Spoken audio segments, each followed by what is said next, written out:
Hello साथियों, आज हम बहुत ही महत्वपूर्ण सुप्रीम कोर्ट का निर्णय लेकर के आए हुए हैं। माननीय सुप्रीम कोर्ट ने 304 बी, 498 ए, 201 आईपीसी यानी दहेज हत्या के आरोपी को दोष मुक्त किया है। तो मामला क्या है, मामले पे हम नजर डाल लेते हैं। मामला है चरण सिंह और चरणजीत सिंह बनाम उत्तराखंड राज्य। अपील संख्या है 447/2012। निर्णय है 20 अप्रैल 2023। मामला क्या है, अपीलार्थी अभियुक्त चरणजीत सिंह और छिल्लो कौर का विवाह 1993 में हुआ। 23/6/1995 को छिल्लो कौर की मृत्यु हुई। पिता को सूचना किसी ने दी। पिता ने जसपुर पुलिस स्टेशन में आकर एफआईआर दर्ज कराई। जो एफआईआर में बातें लिखी गई वो ये हैं कि दहेज के लिए प्रताड़ित किया जा रहा था, हत्या कर दी गई, पिता को सूचित किए बिना उसी दिन अंतिम संस्कार कर दिया गया। चूंकि मृतका की शादी कब हुई 1993 और हत्या यानी मौत कब हुई 1995, यानी 7 वर्ष से कम समय में ही उसकी मृत्यु हो गई। एफआईआर में किसके किसके नाम है? आरोपी चरण सिंह और चरणजीत सिंह मृतका का पति है। मृतका का देवर भाई गुरमीत सिंह किसका भाई है? चरणजीत सिंह का। मां संता कौर यानी आरोपी की मां के खिलाफ मामला धारा 304 बी, 498 ए, 201 आईपीसी का अपराध कायम किया गया। विवेचना हुई, चालान कोर्ट में पेश हुआ। विचारण कोर्ट ने दौरान ट्रायल के सजा सुनाई, तीनों जन को सजा सुनाई। उसके बाद इनके तीनों के द्वारा अपील की गई। कहाँ? उत्तराखंड हाईकोर्ट में, उत्तराखंड हाईकोर्ट नैनीताल में। और अपील के दौरान माननीय हाईकोर्ट ने आरोपी के भाई गुरमीत व मां संता कौर को दोष मुक्त कर दिया और अपीलार्थी यानी मृतका के पति की सजा बरकरार रखी। अब मृतका के पति ने माननीय सुप्रीम कोर्ट में अपील की है। तो अपील में जो बातें हैं, माननीय सुप्रीम कोर्ट के सामने जो तथ्य आए हैं, माननीय सुप्रीम कोर्ट ने निर्णय में जो बातें कही हैं उनको हम आपको बताने जा रहे हैं। माननीय सुप्रीम कोर्ट ने कहा है कि यदि अभियोजन के साक्ष्यों का परीक्षण किया जाए तो भारतीय दंड संहिता की धारा 304 ख और 498 का के अंतर्गत, मतलब 304 बी और 498 ए के अंतर्गत अपीलार्थी के दोष सिद्धि के लिए कोई भी मामला नहीं बनता है। क्यों नहीं बनता? क्योंकि किसी भी साक्षी ने यह कथन नहीं किए कि मृतका के साथ क्रूरता या उत्पीड़न किया गया था। किसी भी साक्षी ने यह कथन नहीं किया कि मृत्यु से ठीक पूर्व दहेज की कोई मांग की गई थी। क्या नहीं किया गया? मृत्यु से पूर्व दहेज की कोई मांग की गई थी।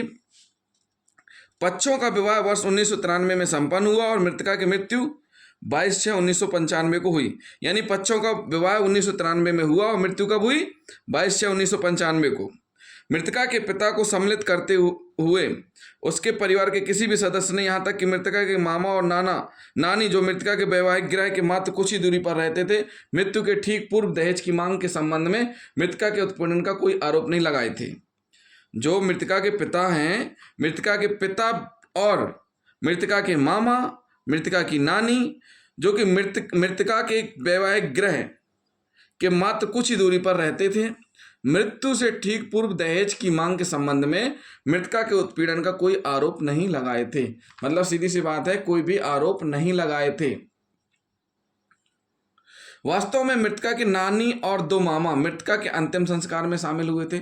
मृतका के 2 मामा और नानी मृतका के अंतिम संस्कार में शामिल भी हुए थे, परंतु उन्होंने कोई प्रश्न नहीं उठाया, पुलिस में शिकायत की कोई बात नहीं किए, बल्कि पंचायत के हस्तक्षेप में दहेज का सामान भी ग्रहण किया। मतलब सीधी सी बात है कि जब अंतिम संस्कार हो रहा था मृतका का, तो मृतका के नाना और 2 मामा मृतका के अंतिम संस्कार में शामिल भी हुए थे, किंतु उन्होंने कोई प्रश्न नहीं उठाया था, पुलिस में शिकायत की कोई बात नहीं की, बल्कि पंचायत के हस्तक्षेप से दहेज का सामान भी ग्रहण किया। यह भी तथ्य सामने आया कि मृतका के पिता को भी उसकी मृत्यु की सूचना दी गई थी, किंतु वह मृतका के गृह से 290 किलोमीटर दूर थे, इसलिए उनके वापसी की प्रतीक्षा किए बिना मृतका का अंतिम संस्कार कर दिया गया था। क्या कर दिया गया था? मृतका का अंतिम संस्कार कर दिया गया था। तो जिन साथियों ने अभी तक हमारा चैनल सब्सक्राइब नहीं किया है, तो सबसे पहले हमारे चैनल को सब्सक्राइब जरूर कर लें और वीडियो को लास्ट तक जरूर देखें। अब बात आती है अपीलार्थी को धारा 304 बी, 498 ए आईपीसी के अंतर्गत यह अवधारणा करते हुए दोष सिद्ध किया गया कि मृतका की मृत्यु के 7 वर्ष के भीतर, मतलब मृतका की मृत्यु विवाह के 7 वर्ष के भीतर हुई है। अपीलार्थी को धारा 304 बी, 498 ए आईपीसी के अंतर्गत यह अवधारणा करते हुए दोष सिद्ध किया गया कि मृतका की मृत्यु विवाह के 7 वर्ष के भीतर हुई है। क्या हुई है? विवाह के 7 वर्ष के भीतर हुई है। उठाए गए तर्कों का मूल्यांकन करने के लिए भारतीय दंड संहिता की धारा 304B, 498A, भारतीय साक्ष्य अधिनियम की धारा 113 का अवलोकन आवश्यक है। माननीय सुप्रीम कोर्ट ने कहा है कि इन तीनों धाराओं का अवलोकन आवश्यक है। तो साथियों, अभी हमने क्या बताया आपको? ये बताया है कि देखिए, तीनों को सजा होती है विचारण कोर्ट से, हाई कोर्ट में अपील होती है, हाई कोर्ट में अपील के दौरान भाई और मां बरी हो जाते हैं और जो मृतका का पति है उसकी सजा बरकरार रखी जाती है। उसके बाद मृतका के पति के द्वारा सुप्रीम कोर्ट में अपील की जाती है। अपील के दौरान माननीय सुप्रीम कोर्ट सुनवाई कर रहे हैं, सुनवाई में जो साक्ष्य हैं उनके द्वारा वो हमने आपको बताया। अब माननीय सुप्रीम कोर्ट कह रही हैं कि माननीय न्यायालय कह रहे हैं कि धारा 304B क्या है, 498 क्या है, 201 क्या है, इनके बारे में जानना जरूरी है। तो सबसे पहले साथियों हम जानेंगे धारा 304B दहेज मृत्यु। धारा 304B दहेज मृत्यु, जहां किसी स्त्री की मृत्यु किसी दाह या शारीरिक क्षति द्वारा कारित की जाती है। धारा 304B दहेज मृत्यु क्या कह रही है? जहां किसी स्त्री की मृत्यु किसी दाह या शारीरिक क्षति द्वारा कारित की जाती है या उसके विवाह के 7 वर्ष के भीतर समान परिस्थितियों से अन्यथा हो जाती है, और यह दर्शित किया जाता है कि उसकी मृत्यु के कुछ पूर्व उसके पति ने या उसके पति के किसी नातेदार ने दहेज की किसी मांग के लिए या उसके संबंध में उसके साथ क्रूरता की थी या उसे तंग किया था, वहां ऐसी मृत्यु को दहेज मृत्यु कहा जाएगा। ऐसा पति या नातेदार उसकी मृत्यु कारित करने वाला समझा जाएगा। इस संबंध में स्पष्टीकरण है। इस उपधारा के प्रयोजन के लिए दहेज का वही अर्थ है जो दहेज प्रतिषेध अधिनियम 1961 की धारा 2 में है। जो कोई दहेज मृत्यु कारित करेगा वह कारावास जिसकी अवधि 7 वर्ष से कम नहीं किंतु जो आजीवन कारावास तक की हो सकेगी दंडित किया जाएगा। ये क्या बता रही धारा 304B। उसके बाद धारा 498 का क्या कहती है? किसी स्त्री के पति या पति के नातेदार द्वारा उसके प्रति क्रूरता। किसी स्त्री के पति या पति के नातेदार द्वारा उसके प्रति क्रूरता। जो कोई किसी स्त्री का पति या पति का नातेदार होते हुए ऐसी स्त्री के प्रति क्रूरता करेगा वह कारावास जिसकी अवधि 3 वर्ष तक हो सकेगी दंडित किया जाएगा और जुर्माने से भी दंडनीय होगा। इसमें स्पष्टीकरण क्या दिया गया है? स्पष्टीकरण क्रूरता से निम्नलिखित अभिप्राय है। जो इसमें क्रूरता शब्द आया है इसका अभिप्राय बताया गया है। जानबूझकर किया गया कोई आचरण जो ऐसी प्रकृति का है जिससे उस स्त्री को आत्महत्या करने के लिए प्रेरित करने की या उस स्त्री के जीवन अंग या स्वास्थ्य जो गंभीर क्षति या खतरा कारित करने की संभावना है। दूसरा, किसी स्त्री को इस दृष्टि से तंग करना कि उसको या उसके किसी नातेदार को किसी संपत्ति या मूल्यवान प्रतिभूति की कोई मांग पूरी करने के लिए प्रताड़ित किया जाए या किसी स्त्री को इस कारण तंग करना कि उसका कोई नातेदार ऐसी मांग पूरी करने में असफल रहा है। तो साथियों, ये हुई धारा 498A। अब हम पढ़ेंगे धारा 113 साक्ष्य अधिनियम 1872। धारा 113B दहेज मृत्यु के बारे में क्या अवधारणा है? जब प्रश्न यह है कि किसी व्यक्ति ने किसी स्त्री की दहेज मृत्यु की है और यह दर्शित किया जाता है कि मृत्यु के कुछ पूर्व ऐसे व्यक्ति ने दहेज की किसी मांग के लिए या उसके संबंध में उस स्त्री के साथ क्रूरता की थी या उसको तंग किया था, तो न्यायालय यह अवधारणा करेगा कि ऐसे व्यक्ति ने दहेज मृत्यु कारित की थी। क्या की थी? सीधी सी बात है, मृत्यु के कुछ समय पूर्व अगर यह दर्शित होता है कि उसके द्वारा दहेज की मांग की गई या उसके साथ क्रूरता की गई, तो ऐसी स्थिति में न्यायालय मानेगा कि उसने दहेज मृत्यु कारित की थी। उपरोक्त धाराओं का इस न्यायालय ने बैजनाथ बनाम मध्य प्रदेश राज्य 2017 1 SCC 101 ये माननीय सुप्रीम कोर्ट का ही निर्णय है।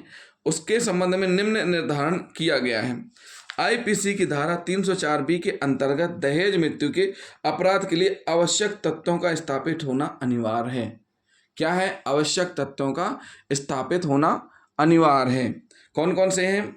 जैसे पहला है, संबंधित महिला की मृत्यु किसी दाह यानी जलने या किसी शारीरिक क्षति या समान परिस्थितियों से अन्यथा हुई है। समान परिस्थितियां यानी नेचुरल डेथ से अलग हुई है।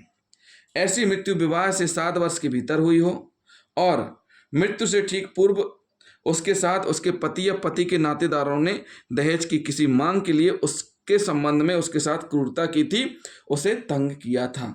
ये कंडीशन क्या डिसाइड हुई है? बैजनाथ बनाम मध्य प्रदेश राज्य में। उपरोक्त तीनों प्रावधान का संयुक्त पठन दर्शित करता है कि पति या उसके नातेदारों के द्वारा क्रूरता या तंग किए जाने का सबूत स्थापित किए जाना भारतीय साक्ष्य अधिनियम 1872 की धारा 113B के अंतर्गत सांविधिक उपधारणा किए जाने के लिए एक पूर्व शर्त है। क्या है? उपधारणा तभी की जाएगी जबकि ये चीजें तीनों पॉइंट आने चाहिए। यदि अभियोजन उक्त शर्त को पूरा करने में विफल रहता है तब अभियुक्त को ऊपर कथित किसी भी अपराध के लिए मात्र उपधारणा की आड़ में दोषी नहीं माना जा सकता। उपरोक्त विधिक स्थिति को इस मामले में लागू किए जाने पर हम पाते हैं कि इस मामले में दहेज की मांग बहुत पहले किया गया था। माननीय सुप्रीम कोर्ट ने कहा है कि इस मामले में हम क्या पाते हैं, दहेज की मांग बहुत पहले की गई थी, जिसमें एक मोटरसाइकिल और मृतका के नानी से भूमि की मांग करने की बात कही गई थी, किंतु यह मृत्यु से बहुत पहले की घटना थी, न कि मृत्यु से कुछ पूर्व की। मृतका ने कभी भी दहेज की बात पर क्रूरता या उत्पीड़न की बात अपने मामा या नानी से नहीं की थी और अन्य साक्ष्यों के साक्ष्यों से भी यह तथ्य स्थापित नहीं है। अतः अभियोजन के साक्ष्यों से न तो भारतीय दंड संहिता की धारा 304B सैपटित धारा 113 खा भारतीय साक्ष्य अधिनियम की उपधारणा की पूर्व शर्त स्थापित होता है और न ही भारतीय दंड संहिता की धारा 498 का के अनिवार्य तथ्यों की पूर्ति होती है। अभियोजन द्वारा प्रस्तुत साक्ष्यों के सामूहिक मूल्यांकन पर हम इस सुविचारित राय में है कि आईपीसी की धारा 304B और भारतीय साक्ष्य अधिनियम की धारा 113 खा के अंतर्गत उपधारणा करने के लिए पूर्व शर्तें पूर्ण नहीं होती हैं, इसलिए अपीलार्थी को दोष सिद्धि न्यायोचित नहीं है। मृतका की उसके वैवाहिक गृह में केवल विवाह से 7 वर्ष के भीतर अस्वाभाविक मृत्यु हो जाना मात्र आईपीसी की धारा 304B खा और 498 का के अंतर्गत अभियुक्त को दोष सिद्ध करने के लिए पर्याप्त नहीं होगा। मृत्यु का कारण भी अज्ञात है। यहाँ पर मृत्यु का कारण भी अज्ञात है। पूरे मामले में मृत्यु का रीजन क्या था वो पता नहीं चला है। उपरोक्त कारणों से माननीय न्यायालय की राय से अपीलार्थी को आईपीसी की धारा 304B 498A और 201 के अंतर्गत दोष सिद्धि और दंडादेश विधिता कायम नहीं रखा जा सकता। तदनुसार अपील अनज्ञात की जाती है। उच्च न्यायालय का आक्षेपित निर्णय निरस्त किया जाता है। जमानत बंदोबस्त निरस्त किए जाते हैं। आरोपी को दोष मुक्त किया जाता है। तो ये मामला है, कैसा मामला है, जिसमें माननीय सुप्रीम कोर्ट ने दहेज मृत्यु के मामले में आरोपी को बरी किया है और माननीय न्यायालय ने यह टिप्पणी की है कि केवल इस आधार पर, किस आधार पर, कि मृतका की मृत्यु विवाह के 7 वर्ष के भीतर अस्वाभाविक मृत्यु हो जाने मात्र वर्ष से दोष सिद्धि नहीं की जा सकती। तो जिन साथियों ने अभी तक हमारा चैनल सब्सक्राइब नहीं किया है तो सबसे पहले हमारे चैनल को सब्सक्राइब कर लें और वीडियो को लाइक और शेयर करना ना भूलें। थैंक यू दोस्तों।